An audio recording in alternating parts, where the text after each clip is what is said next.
And welcome to Rising. I'm Amber Athey, and I'm very excited to be joined at the desk today by Amisha Cross, who's in for Jessica. Amisha, good morning. Good morning. Glad to be here. Absolutely. Great to have you. We have a lot to get into today. First off, breaking news this morning. Senator Bob Menendez of New Jersey and his wife Nadine have been indicted on federal bribery charges, including gold bars, cash payments, and a luxury vehicle.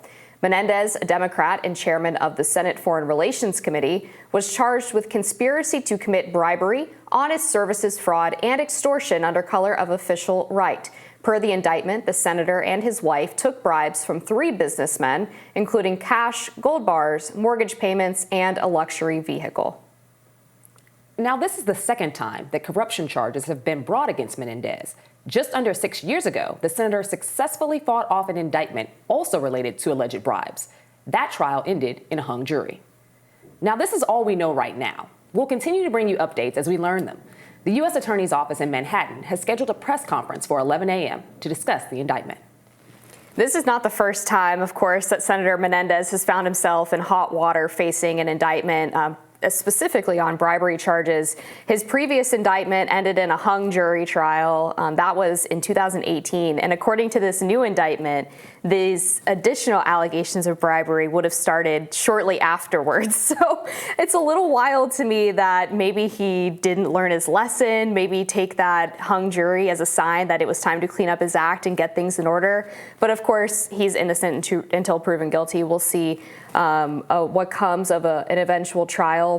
But there's some pretty damning facts, I think, laid out in this indictment. And one of the greatest accusations or biggest accusations is that he actually provided sensitive U.S. government information and took other steps that secretly aided the government of Egypt. And that, to me, is beyond, of course, the bribery aspect of it. The personal enrichment is the possibility that he could have potentially put the United States and Americans in danger by providing aid to a foreign country.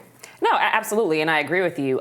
Typically, if you're a sitting congressperson or a sitting senator and you're taking bribes, you're not taking bribes to go to a baseball game. Right. The bribes that are really going to get you what people want to see is largely ones that involve some level of finding out information about the institution itself, having a little bit of a leg up. And I think that in this case, for somebody who had already been basically charged previously, had gone through the process, there was a hung jury, you would assume that they would not do the same type of thing. Right, be a little more careful. But then again, people who don't get caught or don't have repercussions tend to continue to do the same things because they assume they'll be able to get off. So again, we don't know how this is going to shake down, but the allegations are pretty serious. And in a world where we're seeing more and more people giving kind of a side eye to our systems of government, to specific institutions, not fully trusting them, this doesn't bode well either. Yeah, exactly right. I mean, I think people have a huge distrust of Congress and politicians in general, and it's because of the air of corruption that we see from things like this, that we see from the current investigation into the Biden family and even into Trump and his alleged mishandling of classified documents. Menendez, in addition to that previous corruption charge, that previous bribery charge, was also accused of engaging the services of a 16-year-old prostitute. The investigation was never able to find concrete evidence of that, but the doctor that he was receiving bribes from in that 2015 to 2018 case, they had apparently flown on private jets together and had been partying it up with prostitutes, and it was alleged that some of them might have been underage. So really just slime surrounding this guy, unfortunately. One of the specific allegations from this indictment as well is that he specifically used his influence and power to force through the confirmation of New Jersey U.S. Attorney Phil Sellinger, who in exchange gave $1,000 to Menendez as a wedding gift. Doesn't seem like that much, but then also $40,000 to his previous legal defense fund. So sort of a thank you, pat on the back. Amazingly, there's also pictures in this indictment that show where the alleged bribes were found. This guy literally had wrapped up the cash in his congressional quarter zips. So he has a jacket that says, the Hispanic Caucus on it. He's got $100 bills in there. He's got another one that says Senator Menendez on it, stacks of hundreds. I think if you're going to hide your bribery money, like even under the mattress is maybe better than wrapped in your congressional jacket. That ridiculous in general. But yeah, like that's just, again, playing fast and loose. Again, it showcases to a certain extent that first and foremost, again, these are allegations, that there is an idea that I'm just not going to get caught. And if I'm not going to get caught, and that I haven't gotten caught, particularly for years, you keep getting, tend to get more flagrant the more they get off. I do want to go back to something you previously said, because even though we are talking about the Menendez, what is the Menendez case at this point, you also brought up the Biden family. And I think that it's important for our audiences to recognize that in this case, with Menendez, this is a crime. We're not in search of a crime. We found a crime.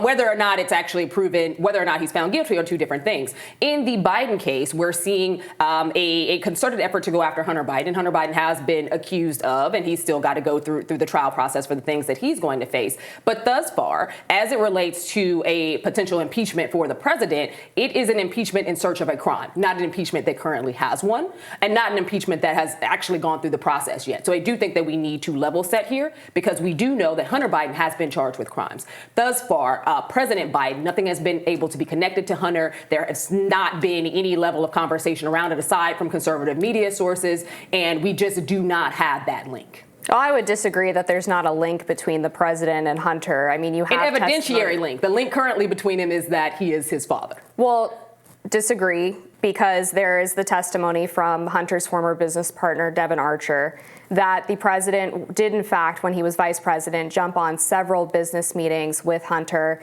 He attended dinner multiple times with his business partners. And none of these business meetings or conversations have been proven to showcase that anything improprietous happened. No, we don't know that yet, but we do know that the president has repeatedly claimed that he was not involved in his son's business, that he didn't talk to his son about business.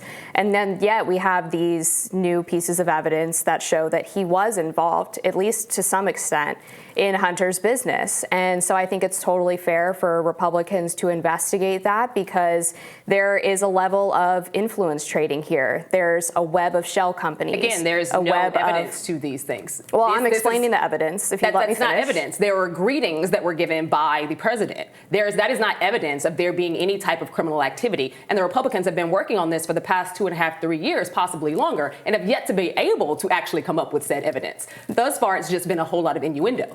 The evidence, as I was laying out, is that there is a web of shell companies and offshore bank accounts where millions of dollars from foreign business entities were in fact wired through to the Biden family, over $10 million that has been coming from foreign companies. Now, we know that the president himself admitted when he was vice president that he pressured the Ukrainian government to fire the prosecutor who was looking into the business that his son was sitting on the board of.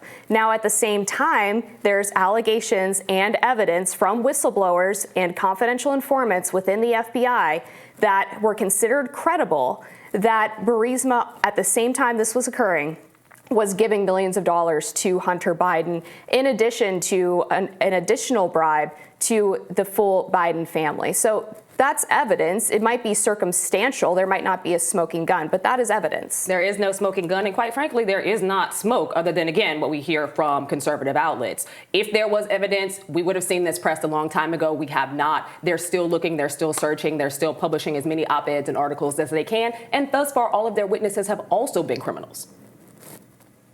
Would you say the same about Michael Cohen, who is one of the key witnesses in the case against Donald Trump?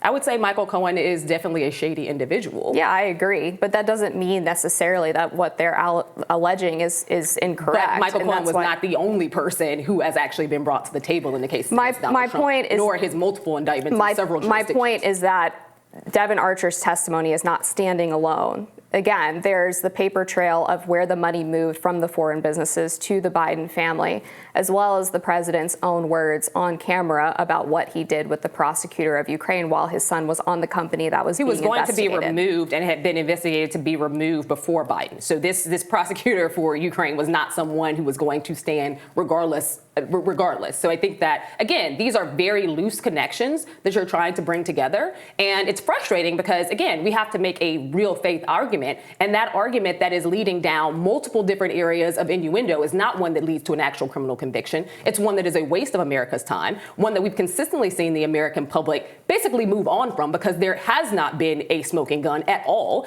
and a very loose connection. Hunter Biden and his activities, many of which were brought on by his drug addiction and other things, that's going to be handled in court. There is zero connection between that and his father, who happens to be president of the United States. Well, we'll see. I mean, again, his father was involved in his business. The White House has changed its story. Originally, they claimed that he never talked to his son about business. Then all of a sudden, the Devon Archer testimony comes out, and it's, well, he was never actually involved in his son's business. And so I think it's interesting that they updated the language there, which was, I think, an admission that they lied. But we are going to have to leave it there. We'll be back with more Rising after this.